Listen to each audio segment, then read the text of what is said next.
ಏನು ಮಾಡತ್ತೆ ಅಕ್ಕ? ನಾನು ಅಪ್ಪೆ ಹುಳಿ, ಜೋರಾಗಿ ಮಾವಿನಕಾಯಿ ಅಪ್ಪೆ ಹುಳಿ. ಮಾವಿನಕಾಯಿ ಅಪ್ಪೆ ಹುಳಿ ಹೆಂಗೆ ಮಾಡ್ತಾರೆ ಇದನ್ನ? ಮಾವಿನಕಾಯಿನ ಸ್ವಲ್ಪ ಫಸ್ಟ್ ಬೇಯಿಸ್ಕೊಂಡು ಆಮೇಲೆ ತಿರುಳೆಲ್ಲ ತೆಗಿಬೇಕಿಲ್ಲಿ. ಇದು ಬೇಯಿಸ್ಕೊಂಡಿದ್ದನ್ನ ತೆಗಿಯತ್ತಿದ್ದೀನ? ಇಡೋದನ್ನ ಬೇಯಿಸಕ್ಕೆ ಇಡಬೇಕು. ಹೌದು. ತೆಗೆದು ಈ ಥರ ತಿರುಳೆಲ್ಲ ತೆಗೆದು ಈ ಥರ ಸ್ವಲ್ಪ ತೆಳ್ಳಗೆ ಮಾಡ್ಕೋಬೇಕು.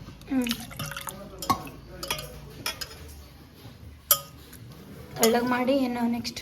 ತೆಳ್ಳಗೆ ಮಾಡಿ ಒಗ್ಗರಣೆ ಹಾಕಬೇಕು ಒಂದು. ಅಂದರೆ ಯಾವ ಥರ ಒಗ್ಗರಣೆ? ಕರಿಬೇವು ಆ ಥರ ಎಲ್ಲ ಹಾಕಿ? ಹಾಂ, ಬೆಳ್ಳುಳ್ಳಿ.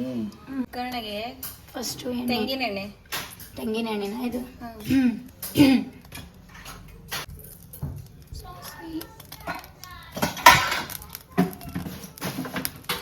ಮೆಣಸು ಹಾಕ್ತಾರೆ, ಒಣ ಮೆಣಸು ಹಾಕ್ತಾರೆ.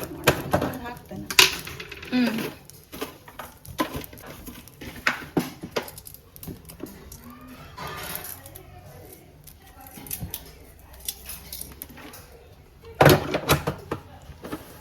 ಬೇವಿನ ಸೊಪ್ಪು, ಬೆಳ್ಳುಳ್ಳಿ, ಹಸಿಮೆಣಸು. ಬೆಳ್ಳುಳ್ಳಿ ಹಸಿಮೆಣಸು. ಬೆಳ್ಳುಳ್ಳಿ ಹಸಿಮೆಣಸು.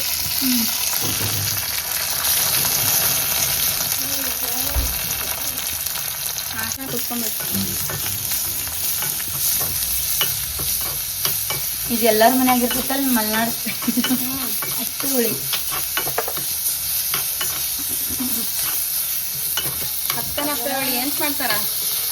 ಹತ್ತನಪ್ಪೆ ಹುಳಿ ಅಂದ್ರೆ ಸ್ವಲ್ಪ ಗಟ್ಟಿ ಇರುತ್ತೆ.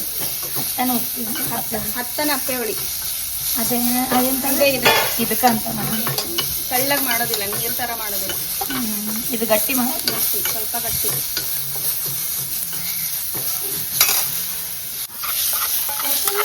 ಇದಕ್ಕೆ ಹಿಂಗೆ ಹಾಕಿಡ್ಬೇಕು. ಹಾಕಿ ಉಪ್ಪು ಖಾರ ಏನು ಹಾಕೋಲ್ಲ.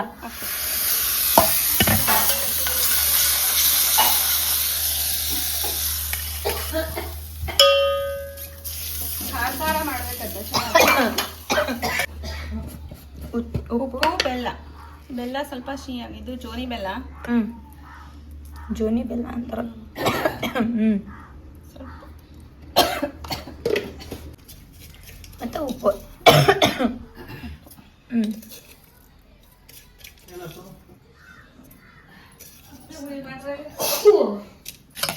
ರೆಡಿನಾ? ರೆಡಿ.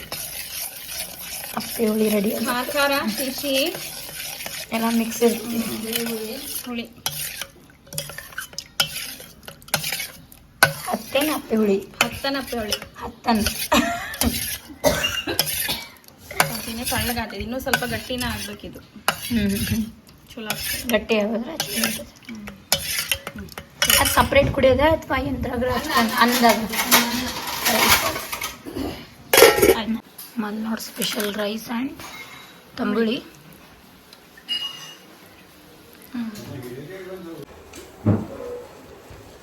ರಸ, ಬೆಂಡೆಕಾಯಿ ಕಾಯಿ ರಸ. ಕಾಯಿ ರಸ ಬೇಕಾ? ಹುಳಿ. ಯಾವ ಸಾಂಬಾರು ಇದು? ಮೂಲಂಗಿ ಹುಳಿ. ಹಾಂ, ಸಾಕು ಸಾಕು. ಅಪ್ಪೆ ಹುಳಿ. ಅಪ್ಪೆ ಹುಳಿ ಹಾಕು. ಆ ಹುಳಿ ಹಾಕಿಲ್ಲ. ಹಾಕಿದ್ದೆ ಹುಳಿ ಉಂಡ. ಅಪ್ಪೆ ಹುಳಿ.